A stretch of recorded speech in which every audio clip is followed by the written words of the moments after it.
On est avec Annie Pascal, Ah, plus Pascal. qui s'appelait Annie Pascal à l'époque, qu'on a connue ici sur Générac. Non, à nos moutons. Tu es née à Générac ou pas? À Général, oui. En quelle année? En 1942, en pleine guerre. Mais non, c'était fini là. Déjà, la guerre était finie. Moi, je ne l'ai pas connue. J'ai connu un petit peu, mais sans rien. Non, je ne m'en rappelle même pas, tu vois. Et donc tu as fait ton école ici? Ah, entièrement, tout à Générac. Ouais.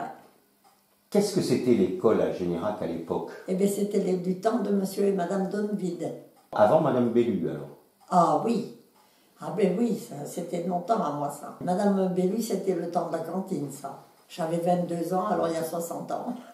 50, 60? Oui, par là, je ne sais pas, je ne vais pas te dire. Oui, c'était monsieur et madame Donvide. Madame Donvide ne travaillait pas.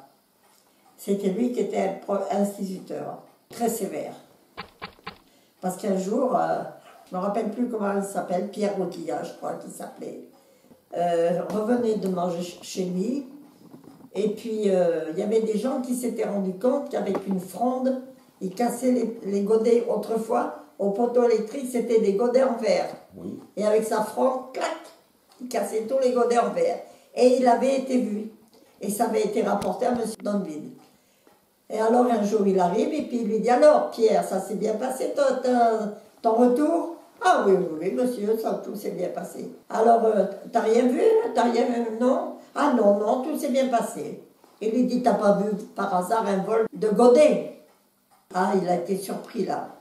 Il lui dit « Comment t'as fait pour les casser, ces godets ?» Il ne savait plus quoi dire, Pierre Roquillard. « Ben avec ma fronde, pardi. » Alors, où elle est ta fronde? Là, dans ma poche. Il attrape cette fronde et sur les jambes, et vlan, Pierre se met en boule, et vlan sur les jambes, les cuisses.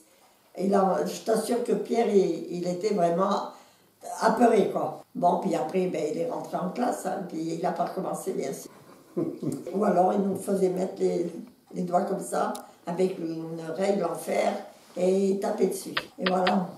Et M. Donville, mais tu sais, M. Donville, eh ben, il voulait que j'apprenne.